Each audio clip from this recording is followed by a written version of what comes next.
Arteta oo ku dhow dhamaystirka heshiisyo laba ciyaaryahan oo caan ah oo ku soo biiraya Arsenal. Arsenal ayaa ku dhow inay dhamaystirto laba saxiix ka hor suuqa xagaaga.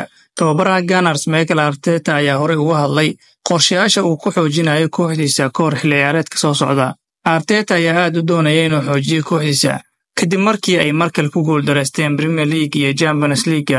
Guuldaradii 2-1 ahayd ee ay ka qaateen PSG ee Champions League waxay ka dhigan tahay in Arsenal aysan hanan doonin wax koob ah xilli ciyaareedkan. Qaladaadka laga galay go'aanadii suuqa kala iibsiga labadii jeer ee u dambeysay ayaa si weyn u saameeyay kooxda, laakiin horumar ayaa haatan laga sameynayaa sidii loo xalin lahaa dulduleelada ka muuqda kooxda. Sida laga soo xigtay Independent, heshiiska lagu keenayo Martin Zubimendi oo ka tirsan Real Sociedad ayaa ku dhow in la dhamaystiro.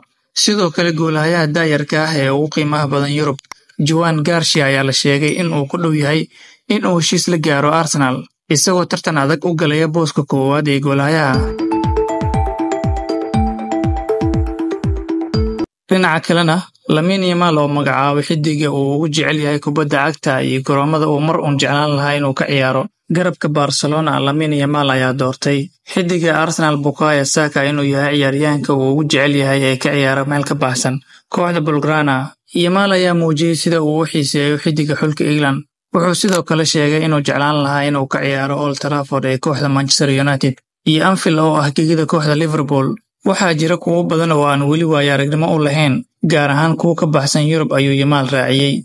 Yurub gudaheeda kuwa ugu caansan ee aan jeclaan lahaa inaan ka ciyaaro waa Old Trafford iyo Anfield. Saka ayaa ilaa hadda si cajiib ah ugu soo muuqday Arsenal. Wuxuu awood u yeeshay inuu badbaadiyo Arsenal inkastoo PSG ay ka saartay tartanka Champions League Arbacadii.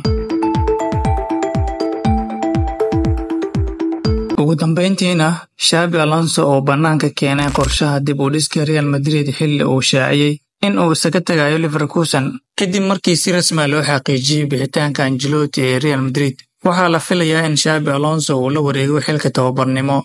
Alonso ayaa qorsheynaya inuu hirgeliyo nidaamka 3-4-3 oo xooga saaraya doorka daafacyada weerarka leh, iyadoo Trent Alexander-Arnold horey loo saxiixay. Real Madrid waxay hadda raadinaysaa ciyaaryahan la mid ah si uu u buuxiyo booska daafaca bidix.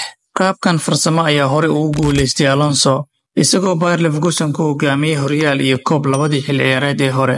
Isagoo adeegsanayay nidaamkan, qaab dhismeedka 3-4-3 ee Alonso ayaa muujiyay muhiimadda ay leeyihiin daafacyada garbaha ee dhaqaaqa badan, taas oo uu damacsan yahay inuu ka hirgeliyo Real Madrid. Isbeddelka laga sugayo inta u dhaxaysa hoggaanka Ancelotti iyo Alonso ayaa la filayaa inuu keeno isbeddelo waaweyn oo ku saabsan qaabka ciyaarta iyo istiraatiijiyadda kooxda, taasoo ballan qaadaysa waqti cusub oo xiiso leh oo Los Blancos ah.